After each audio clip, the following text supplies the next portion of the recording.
जींद में हमारे कार्यकर्ताओं की बैठक है जींद हल्के की। मैं और माजरा साहब दोनों रोजाना 3 हल्के करते हैं, एक सुबह 11 बजे, फिर 2 बजे, फिर उसके बाद शाम को 5 बजे। आज भी यहाँ कार्यकर्ताओं की जिम्मेवारी लगाने आए हैं कि संगठन को तो बूथ के स्तर पर खड़ा करो। और चौधरी देवीलाल जी की जयंती जो है 25 तारीख को, तो जहाँ उनका यहाँ स्टैचू है उस पर जाओ, फूल माला अर्पण करो, फल फ्रूट बांटो, कोई ब्लड डोनेशन कैंप लगाओ, कोई गरीब बच्चे जो हैं उनमें जाकर वितरण करो कुछ चीज़ों का।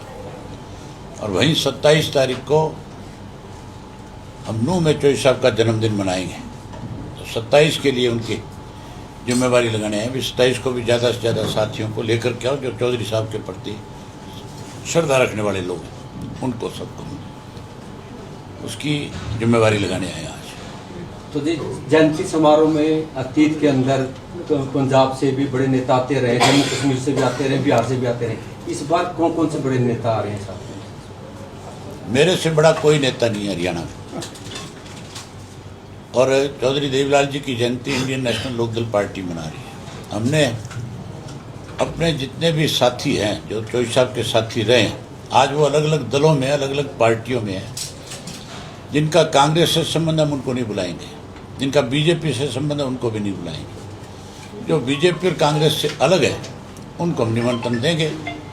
और जिस तरह सुखबीर बादल है आज ना कांग्रेस के साथ है ना बीजेपी के साथ, हम उनको जरूर आमंत्रित करेंगे, बुलाएंगे। अभय सिंह जी, जैसे चौधरी देवीलाल की जयंती इनेलो पार्टी काफी सालों से मनाती आ रही है, चौधरी ओम प्रकाश चौटाला को भी याद किया जाएगा, उनकी जयंती भी मनाने का काम किया जाएगा। चौधरी साहब की हम पुण्यतिथि मनाते हैं। चौटाला साहब की पिछली साल भी मनाई थी और इस साल भी मनाएंगे, हर साल मनाएंगे।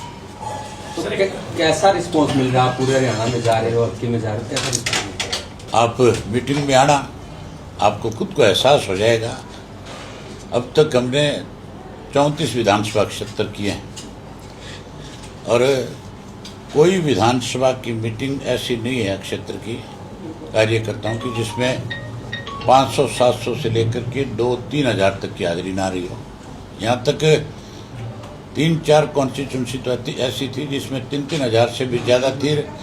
कलायत में 5 हज़ार से ज़्यादा भी लोग थे। वर्कर मीटिंग जो है जल्द से कांग्रेस से दुखी है, बीजेपी से दुखी है। अब शामिल हो गए, नए सिरे से लोग बहुत बड़ी संख्या में शामिल भी हो रहे हैं और उसके साथ साथ लोग खुल के ये कह रहे हैं कि अगली सरकार चौधरी देवीलाल की नीतियों की बनाएगी। सर, एथनॉल में बहुत बड़ा मुद्दा रहा है। रिपोर्ट्स है कि 25 लाख टन जो गन्ना है वो चला गया एथनॉल के लिए, इसके कारण 40% चीनी महंगी हो गई, सीधे 19 रुपये महंगी हुई है। उसमें बड़ी मार है, पोल्ट्री फीड है और गुड़ भी सारी चीजें महंगी हो गई। ये तो अखबार में खबर छप गई, इसलिए आप इस बारे में पूछ रहे हो। बीजेपी का राज बनने के बाद हर चीज के दाम बढ़े, हर चीज महंगी हुई है। आप खाद में तो बहुत बड़ी बेईमानी करी है इस सरकार ने। खाद के बैग में से 5 किलो कम कर दिया और रेट बढ़ा दिया उसका। इसी तरीके से कपड़ा महंगा हुआ है, लोहा महंगा हुआ है, सीमेंट महंगा हुआ है। कौन सी चीज़, आप एक चीज़ बताओ मुझे, जो ईंट घरों में लगती है, गलियों में लगती है, उसका रेट 2,000-2,500 रुपये के हिसाब से था, आज 10,000 से ऊपर चला गया। सस्ती कौन सी चीज़ है? हर चीज़ महंगी होती जा रही है, महंगाई बढ़ी है। जबकि बीजेपी ने ये कहा था कि हम महंगाई पे अंकुश लगाएंगे, रोकेंगे। इन्होंने रोकने के बजाय लोगों को लूटना शुरू कर दिया। चौधरी साहब, देश में अजीब सा दौर चल रहा है, चारों तरफ परेशानी है। लोग जब दर्द निकालते हैं, सवाल उठाते हैं, तो सरकार उनकी लाठियां मरवाते हैं, मुकदमे दर्ज करवाते। कब निजात मिलेगी लोगों को इस? अब तो पत्रकार भी पिटने शुरू हो गए भाई। अर्चना गुप्ता कैथल में आई थी, एक पत्रकार को उसके साथ जो चल रहे थे सिक्योरिटी वाले, उन्होंने कोड़ियां मारी, उन्होंने उसको बेइज्जत किया। आप लोगों को उसके खिलाफ भी प्रोटेस्ट निकालना चाहिए। आपकी जमात के लोगों की बेइज्जती की जा रही है। अब जेपीटी भर्ती मामले में चौधरी ओम प्रकाश चौटाला जी को कोर्ट ने बरी कर दिया। हैं? क्या जेपीटी भर्ती मामला था, चौधरी साहब ने सजा भी काटी थी, अब बरी कर दिया। कोर्ट का फैसला। आपको क्या लग रहा है सर, ये पूरी राजनीतिक साजिश थी चौधरी साहब की? और क्या थी? राजनीतिक साजिश थी। शुरू दिन से हम ये कह रहे थे कांग्रेस ने एक राजनीतिक साजिश रची है। इन्होंने झूठे गवाह खड़े किए और झूठे गवाहों के माध्यम से चौटाला साहब को सजा कराई। चौटाला साहब का तो केस में नाम ही नहीं था। जब दूसरी चार्जशीट सीबीआई की आई थी उसमें चौटाला साहब का नाम दिया गया था। हम इस इशू पे हमारे लीगल सेल को हमने इसकी सारी कॉपी निकलवा करके दी है।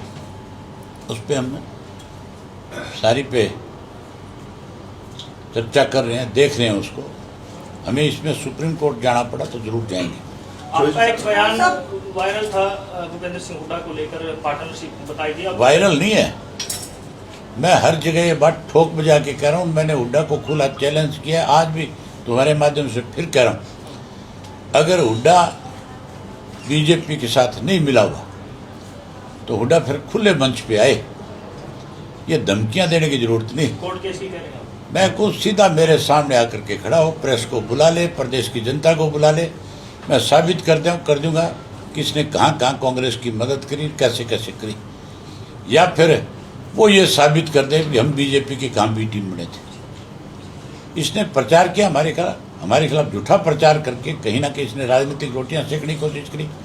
अब इसका असली चेहरा सामने आ गया। हमें तो वोट काटू कह रहा था, ये तो वोट बेचने वाला है। अभी 9 MLA बेचे हैं इसने, 5 के वोट बीजेपी के पक्ष में डलवाए, 4 के कैंसिल कराए। ये तो शुक्र मनाओ कि बीजेपी का एक वोट कैंसिल हो गया, इसलिए कांग्रेस वाला जीत गया। इसने तो ऐसा गणित बिठा रखा था कि किसी कीमत के अंदर ही कांग्रेस नहीं जीत पाई। प्रदेश के क्या हालात है? आए दिन मर्डर हो रहे हैं सर, कल भी हिसार में मर्डर हुआ कोर्ट के अंदर, आए दिन इस तरह की घटनाएं। कानून व्यवस्था नाम की चीज नहीं है प्रदेश में। भ्रष्टाचार चरम सीमा पे है। आज नशा और तस्करी बढ़ी हुई है। सरकार का इनकी तरफ कोई ध्यान नहीं है। सरकार तो केवल वैध और अवैध कॉलोनियां बनाने में लगी हुई है। इसमें मुख्यमंत्री भी शामिल हो जाता है कॉलोनियों में। सरकारी जो जमीनें ली जाती है, आपको एक अंबाड़े का किस्सा बताता हूँ, किस तरह से सरकार ने लूट मचा रखी है। उसके दस्तावेज आएंगे मेरे पास, पर मुझे जो जानकारी है वो बता देता हूँ। एक लो लाइंग एरिया की जमीन थी, नगल के एरिया की, जहाँ बारिश का पानी ठहरता था। उस जमीन को असीम गोयल ने इकट्ठा किया। किस किस नाम से इकट्ठा किया वो एक अलग बात है, जो आम चर्चा है।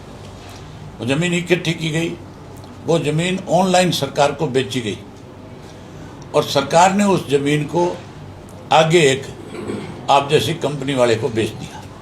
मतलब इस सरकार ने तो अब ये काम भी शुरू कर दिया कि जमीनें खरीदो और अपने चाहते लोगों को आगे दे दो। जिस जमीन का रेट 8 से 9 करोड़ रुपया बता रहा है, उसको 1.5 करोड़ में दे दिया गया पर एकड़ के हिसाब से। तो अंबानी और अंडानी के लिए काम कर रही है सरकार। आप कंपनी बनाओ, मुख्यमंत्री से मिलो, हिस्सा रखो, आपका भी काम हो जाएगा। तो सब इनेलो सरकार के दौरान तत्कालीन मुख्यमंत्री लोगों के द्वार द्वार जाते, सरकार आपके द्वार जाती थी, लेकिन जो मौजूदा मुख्यमंत्री हैं वो तो जिला मुख्यालय पे नहीं आ पाते। तो पंजाब जाता है मेरा भाई जी, उसको हरियाणा में कोई बुलाता नहीं, और इसलिए बेचारा रोज अपना उड़न खटोला लेता है, पंजाब चला जाता है। तो साहब बहुत बड़ा मौजूदा मुख्यमंत्री किसको मानते हो आप? कौन है मुख्यमंत्री? बताओ श्री मुख्यमंत्री कौन है? सीएम या सुपर सीएम? आप बताओ मुझे कौन है मुख्यमंत्री? आपको पता होना चाहिए इस प्रदेश का मुख्यमंत्री कौन है। हरियाणा के अंदर सफाई कर्मचारी। मैं ये पूछ रहा हूँ आपसे पहले जी। कि आप मुख्यमंत्री की बात करते हो, मुझे मुख्यमंत्री का नाम तो बताओ, कौन है मुख्यमंत्री? जो टी लगवाते हैं, है जो टी लगवाते हैं वो है मुख्यमंत्री। और जो ये कह रहा था टी लगाने वालों को, उसने अपने घर पे बुलाया था। जो वहाँ कमेटी बनी हुई थी, इस सैनी ने अपने घर पे बुलाया था और बुला करके उनसे कहा था भी टी नहीं लग सकती, और जो मर्जी करा लो, पैसे ले लो, सड़क बनवा लो, नया वाटर वर्क्स ले लो, कुछ भी कर लो। फिर टी लगी कि नहीं लगी? तो फिर मुख्यमंत्री कौन है? मनोहर लाल जी। है फिर अब तो किसानों को भी खट्टर जी ने ही बुलाया है। तभी तो मैं कह रहा हूँ कहाँ मुख्यमंत्री कहाँ बेचारे स्टेट में पैरेलल गवर्नमेंट चल रही है। है पैरेलल गवर्नमेंट चल रही है स्टेट में। पैरेलल नहीं चल रही, गवर्नमेंट चली दिल्ली से रही है। ये तो स्टैंप है, इनसे दस्तखत कराए जाते हैं। तो सब पंजाब का भी चुनाव सिर पे है और हरियाणा के मुख्यमंत्री नियमित रूप से वहां जाते हैं और उन सभी चीजों का दावा करते हैं जो हरियाणा में हो नहीं पा रही हैं। फिर तुम आप एक चीज बताओ, आप सब भी ये कह रहे हो कि वहां जाके वो कहता है मैं हमारी सरकार बन के नशा खत्म कर देंगे, तो हरियाणा में खत्म कर देंगे। जो हरियाणा में आए दिन फिरौतियाँ मांगी जा रही है उनको कम कर दे, तो उनको रोक दे, उनको क्यों प्रोटेक्शन दे रखे? सरकार नहीं है मेरे भाइयों, ये तो लुटेरों का राज है। क्या मुख्यमंत्री जी से ऐसी मांग रहेगी कि वो पंजाब में जाके SYL पे अपनी रणनीति साफ करें? किस मुख्यमंत्री की बात करते हो आप? फिर वही बात कर दी आप, मुख्यमंत्री